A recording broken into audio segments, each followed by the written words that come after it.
What's going on, everyone? Brad here, and in this video I'm going to be forging a Bowie knife. The Bowie knife is the essence of American camping and hunting, and I am so excited to do one on this channel because I never have before. And I've never forged a Bowie knife to the size that I'm going to forge this one today. So it's something a little bit new for the both of us. Before I get started, I'm going to show you the design. So this blade is going to be forged out of 01 tool steel, and I'm going to be forging the guard out of a piece of 15920 and 1084 Damascus. The handle is going to be made of Honduras rosewood burl. I'll be using a steel pin as well as some black G10 and a piece of steel to space the handle from the guard. The blade is going to have a flat grind, but it's going to be a little bit shorter because I want to be able to show off a little bit more of a forged finish. And something I've never done before is add serrations to a blade. I'm gonna be doing about 2.5 inches of serrated blade right past the ricasso here. So this is gonna be quite the challenge for me, and I'm really excited to share it with you guys. Let's jump right into it. All right, the blade's getting up to heat. I'm gonna go ahead and start forging in the point.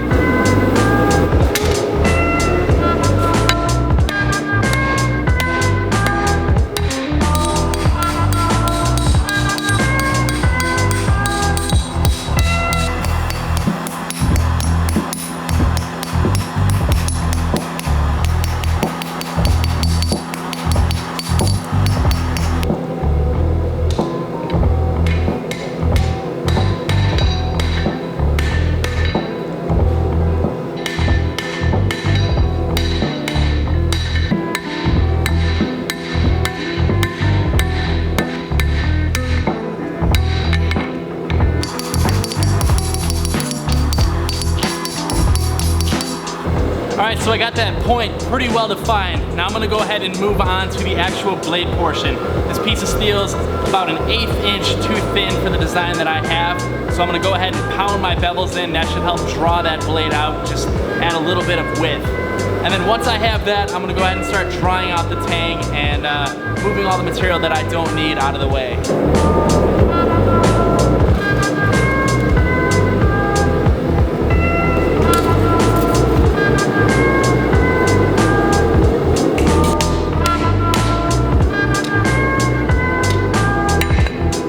So I measured my drawing, brought it over to the steel, and I've got a mark right about here. So this is going to be a 9-inch blade. Right here is where my ricasso is going to start and my tang will draw out. Alright, in order to pound these bevels in, I like to keep this blade at a little bit of an angle. That way when I hammer onto this side, it kind of contradicts itself on the other side, forming a little bit of a point and actually getting a bevel in place.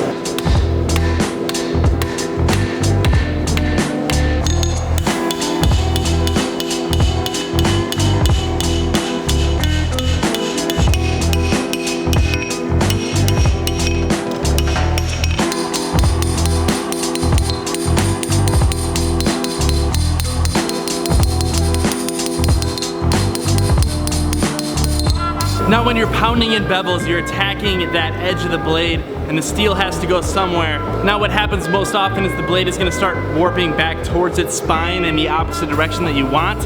A lot of people will forge their blade into a recurve position before they pound their bevels in. That way they can contradict it as they go. Now I've talked about this in past videos, and I've always forged a little bit of a recurve in my blade. I didn't do it this time because I wanted you guys to be able to see. Now the spine of the blade is on top here, and you can see that it's kind of taking that turn and bending upwards. Now if you're pounding in your bevels and you pick up that little bit of a warp, it's really easy to fix it. I just like to do it before the edge gets too thin. So I leave some meat on the blade here. I don't pound the bevels in too far, and then I just go ahead and put an edge down on the anvil.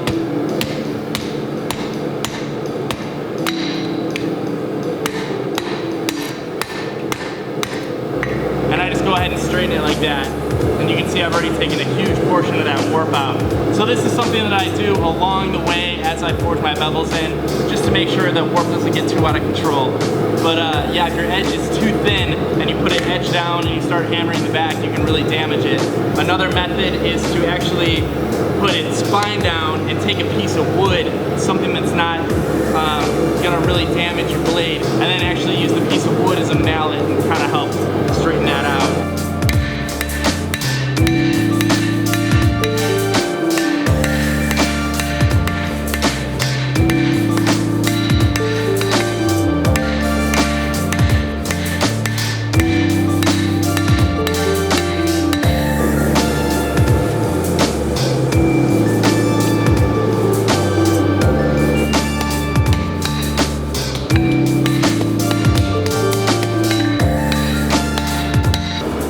so we got the point totally forged, we got all the bevels pounded into place, the blade is straight, and I've gained that extra 1/8 inch that I need from the steel, so it's looking real good. I'm gonna go ahead and move on to actually drawing out the tang and removing all that extra material that I don't need in the handle.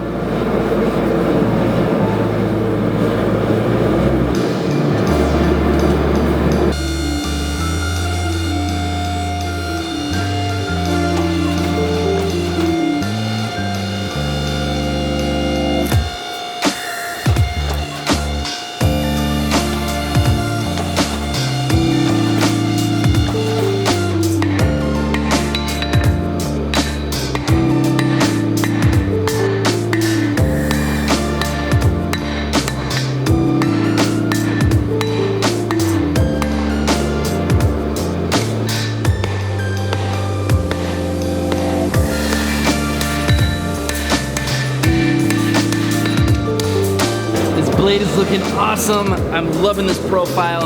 I'm at the point right now where I just need to draw that tang out another inch or so, and then I'm gonna go ahead and get this blade annealed. That way it's nice and soft, and I'll move over to the grinder.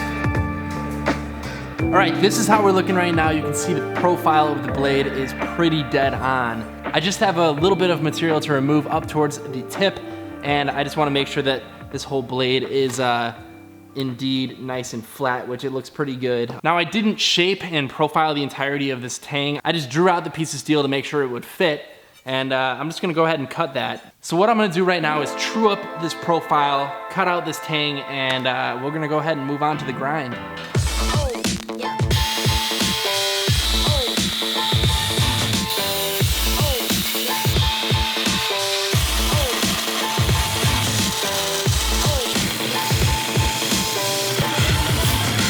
All right, there we have the profile. It's looking pretty good, real close to the drawing, which is nice. I gave myself an extra 1.5 inches or so on the tang, so I'm gonna go ahead and shape that down later on when I move on to the handle. Like I said before, I'm gonna be doing a flat grind on this blade, and I'm gonna be going a little bit shorter. I'm not taking that bevel all the way up to the edge there. With the Bowie knife being such an American classic design, I think that that forged finish is gonna add a nice charm to this blade. Let's move on to the bevels.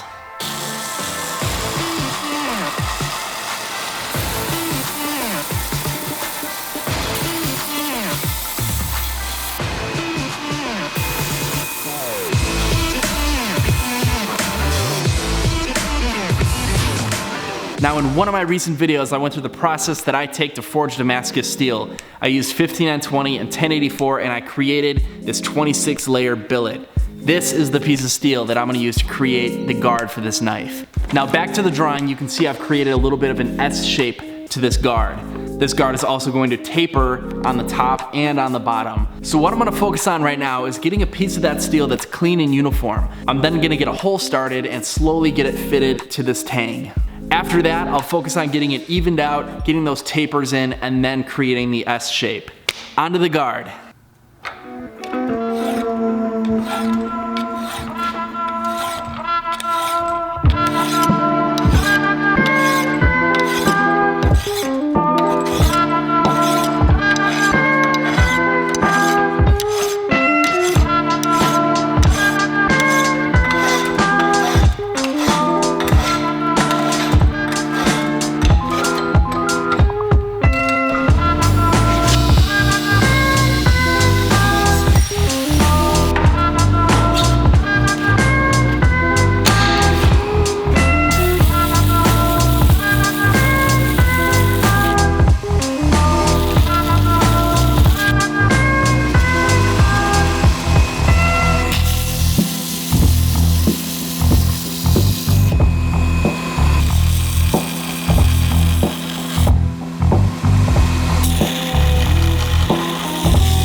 So I've used my vise as a sort of file guide to help create this step where the tang meets the rest of the blade.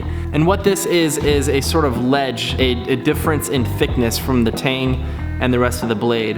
When I eventually slide my guard up into place, it's gonna seat up against that ledge. And what's nice about the ledge is I don't have to be as accurate with the hole, the width of the hole on the actual guard itself. Some lower quality blades out there, you'll see a guard slid up into place, and you'll actually be able to see gaps where the hole in the guard's actually a little bit wider than the tang itself. Leaving a small ledge here gives me a little bit of wiggle room. It's a microscopic amount of wiggle room, but it's gonna help me from having any visible gaps at the junction of the guard and the blade. So what I've done is I've reached the thickness that I want here, the thickness that I'm gonna make the hole in the guard, and I've tapered it down to the end of the tang because I'm gonna have to slide that guard up into place. I went ahead and cleaned up this piece of steel just a little bit. Obviously it's really dirty, I've still got some pitting in here, but dimensionally it's looking a lot better than it was. And I've given myself a good platform to go ahead and draw on the actual shape of the guard.